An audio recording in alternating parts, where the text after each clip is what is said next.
Supposons un circuit suivant et on voudrait calculer les courants dans les branches I1, I2, I3, I4, I5. Alors, on va procéder de cette façon. On va calculer la résistance équivalente. Une fois qu'on a la résistance équivalente, on peut calculer I1. Une fois qu'on a I1, utilisons le diviseur de tension, le diviseur de courant. On peut utiliser aussi le diviseur de tension, mais ici on va utiliser le diviseur de courant. On peut calculer I2, I3. Et diviseur de courant, on calcule I4, I5. Donc on commence par la résistance équivalente. On voit que R4 et R5 sont en parallèle. Puis ils sont en série avec R3. On ajoute. Ça c'est la première étape. La deuxième étape.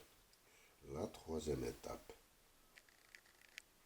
La troisième étape. R équivalente. La quatrième étape, c'est la troisième étape, c'est que R2 est en parallèle avec C3. C'est la troisième étape. Et la quatrième, c'est on ajoute R1 et on ajoute R6 pour avoir la résistance équivalente. Alors, on appellera la première étape R1', c'est R4 en parallèle avec R5. C'est R4 multiplié par R5 sur R4 plus R5. Donc c'est 4 multiplié par 12 sur 4 plus 12. Ça nous donne 3 ohms. Puis on appellera ça R de prime. La résistance équivalente de ces trois résistances, c'est Rn' plus R3. C'est 3 plus 15. C'est 18 ohms. Et puis on passe au calcul de R de prime, voilà, R3', c'est R2' plus R2, donc c'est 18 plus R3', c'est R2' en parallèle, R2' qui est en parallèle, R2' qui est en parallèle avec R2. Ouais, c'est R2' en parallèle avec 2, c'est R2' multiplié par R2 sur R2' plus R2. Donc, c'est 18 multiplié par 9 sur 18 plus 9. Ça nous donne 6 ohms. Et puis, on passe à RE.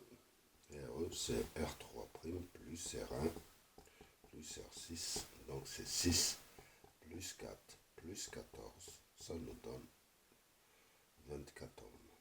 D'ici on calcule I1 et un CV sur R équivalente, c'est 48 sur 24, donc c'est 2 ampères. Et maintenant on utilise le diviseur de courant pour calculer I2.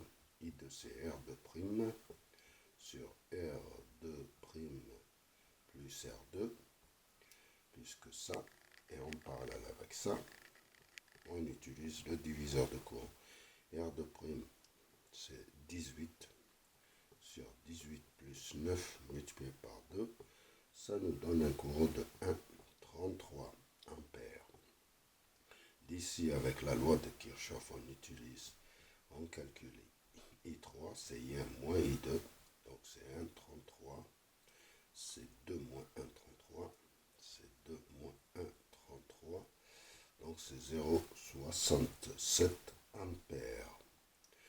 D'ici, on a I3, on peut calculer par le diviseur de courant I4. I4, c'est R5 sur R4 plus R5 plus R5 multiplié par I3.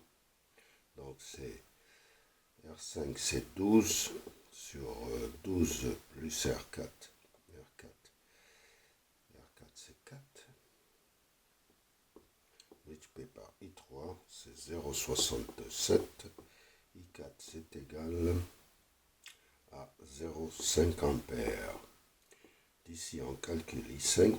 I5, c'est I3 moins I4.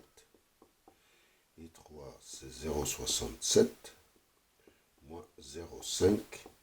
Ça nous donne 0,5 67 ampères. Et j'ai terminé, je vous remercie de votre attention.